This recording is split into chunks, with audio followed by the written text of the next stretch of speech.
La Convención de Berna fue un evento histórico de suma importancia en materia de propiedad intelectual.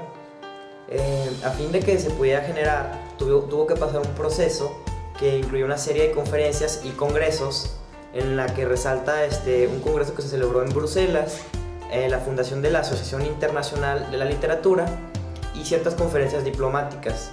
Finalmente se generó la Convención de Berna el 6 de septiembre de 1886 en Berna, Suiza, y algunos de los países que participaron fueron Suiza, Francia, Alemania, Estados Unidos, Reino Unido, España, entre otros. Durante este proceso de creación se generó un conflicto entre dos grupos. Unos eran los universalistas y otros eran los pragmáticos. Los universalistas establecían que debía existir una norma común para nacionales y para extranjeros. Los pragmáticos estaban en contrariedad con esta situación, estableciendo la separación del derecho interno y la separación del derecho internacional. Creían que sí podían llegar a un acuerdo en materia de derechos de autor, sin embargo siempre poniendo como primer plano el derecho interno. Dentro de esta convención se abordaron temas tanto generales como particulares. Los generales se refieren a los derechos morales, patrimoniales y efectos económicos, mientras los particulares hacen alusión a los beneficios que podían obtener los cónyuges de los titulares de obras artísticas, literarias, musicales, entre otras, así como los beneficios que podían obtener los representantes legales de los titulares en mención. Les voy a hablar de 3 principios fundamentales del Tratado de Berna.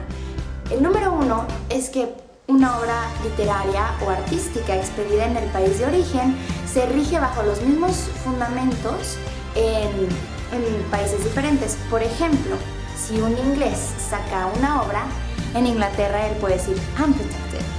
Pero si se va a Francia, je suis protégé. Si se va a Italia, io sono protetti. Y por ejemplo, si de repente se va a Alemania, ich bin geschützt.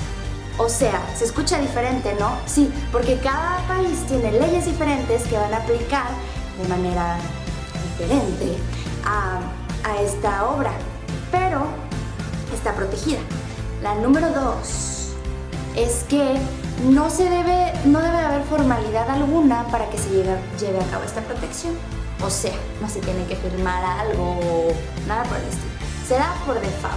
Y la número 3, que es la última, es que, por ejemplo, si en el convenio de Berna se dice que un libro está protegido por un periodo de 3 años y vamos a agarrar al escritor inglés, hace un contrato con Alemania, con una editora alemana y dice, ¿sabes qué? Yo no quiero 3 años, quiero 5.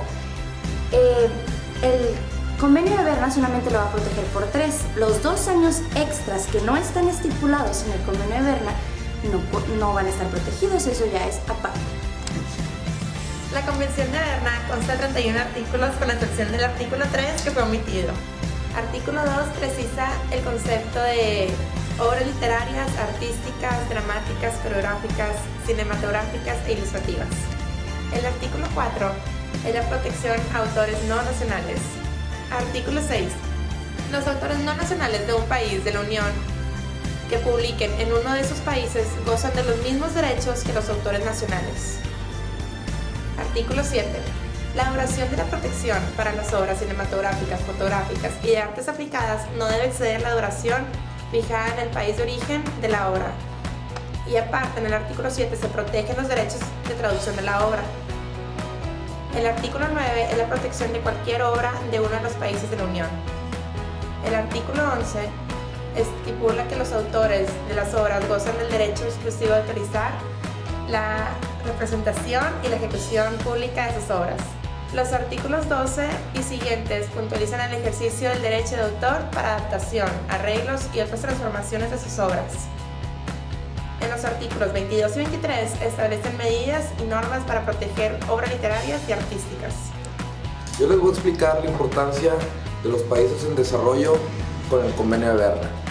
México, un país en desarrollo, fue aceptado en el convenio en 1967. Es muy importante que se fomente y se apoye a los países en desarrollo porque necesitan dinero y necesitan poder costear todo lo de las obras de protección, traducción adaptación, etcétera, etcétera. Es importante que formes parte del Convenio de Berna porque si tu país no está dentro o si tú no formas parte de ese convenio, los países que están dentro de ese convenio pueden plagiar tus obras, como por ejemplo Estados Unidos, Bélgica y Holanda, que estuvieron haciendo ese tipo de prácticas, que se robaban obras de autores de países que no formaban parte del convenio y las hacían como si fueran de su propia autoría. Yo les hablaré sobre un par de ventajas y desventajas de estar dentro del convenio de Berna. La principal y más importante ventaja de estar en el convenio es que el autor, desde que deja plasmada su obra, tiene los beneficios de derecho de autor, que es sacar los beneficios financieros para poder explotar la obra.